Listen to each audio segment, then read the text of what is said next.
यहां पर आर जो है पी को 5 रुपया, 2 रुपया, 1 रुपए के सिक्कों से 100 रुपए का भुगतान कर रहा है। भुगतान में प्रयुक्त सिक्कों की कुल संख्या कितना है? तो 40 है। भुगतान में 5 रुपये मूल्य वर्ग के सिक्कों की संख्या कितनी है? हमें 5 रुपया का कितना सिक्का है यह निकालना है। यहां देखिए 5 रुपए का सिक्का है, 2 रुपए का सिक्का है, 1 रुपए का सिक्का है। यहां टोटल भुगतान कितना हो रहा है? 100 का हो रहा है। इन सिक्कों को मिलाकर 100 रुपया दिया जा रहा है, मतलब हमें रुपए का वैल्यू तो दिया है, लेकिन जो सिक्के की संख्या जो 40 दिया हुआ है, यहां पर कोई भी रिलेशंस नहीं दिया है कि 5 रुपया, 2 रुपया और 1 रुपये के कितने सिक्के होंगे, इसका कोई रिलेशन नहीं दिया है, कोई रेशियो नहीं दिया है। अगर 2 ही सिक्के होते तो एक का x मान लेते, दूसरे को 40 माइनस x मान लेते और हम सॉल्व कर लेते।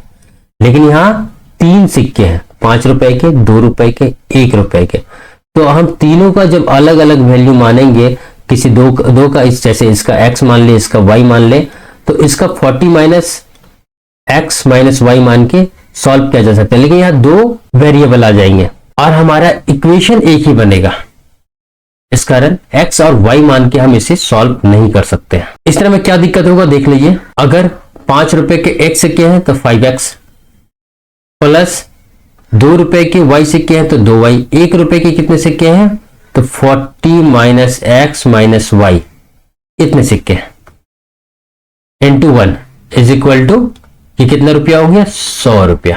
एक इक्वेशन बना। क्या हम दूसरा इक्वेशन यहां कहीं से भी बना सकते हैं? तो नहीं, दूसरा इक्वेशन नहीं बन सकता। अब दूसरा इक्वेशन नहीं बनेगा तो इस तरह ये क्वेश्चन सॉल्व नहीं होने जा रहा है। तो क्या क्वेश्चन सॉल्व नहीं होगा? ऐसा नहीं है, हमारे पास ऑप्शन है, हम यहां से बड़ी आसानी से क्वेश्चन का आंसर निकाल सकते हैं, क्योंकि ऑप्शन में ही इस क्वेश्चन का आंसर छिपा हुआ है। एक समय के लिए, एक बार के लिए हम इस 13 को भूल जाते हैं और इन तीनों ऑप्शंस को देखते हैं। इन तीनों ऑप्शन में सबसे छोटा क्या है? 16। हम मान लेते हैं कि हमारा आंसर 16 है, मतलब 5 रुपए के 16 सिक्के हैं, तो इसका वैल्यू कितना हो जाएगा? 5 इंटू 16 इक्वल टू 80 रुपीज। जब 16 सिक्के हैं, टोटल सिक्के कितने हैं? 40 से 16 को माइनस कीजिए, कितना आया? 24। अब कितने सिक्के बच गए? 24। ऐसे इस 24 सिक्के को हम सभी सिक्के को 1 रुपए का वैल्यू मान ले, 2 रुपए का भी नहीं मानते हैं, तो कितना इसका वैल्यू हो जाएगा? 24। यहां 80 हुआ था, यहां 24, कितना आ गया? दोनों को ऐड किए तो 104।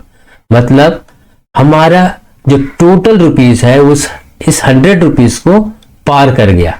इसका मतलब 16 जो है 5 रुपए के सिक्के, यह नहीं हो सकता। और अगर 16 नहीं हुआ तो 17 भी नहीं होगा, क्योंकि ये तो और ज्यादा है, ये भी और ज्यादा, तो ये भी नहीं होगा।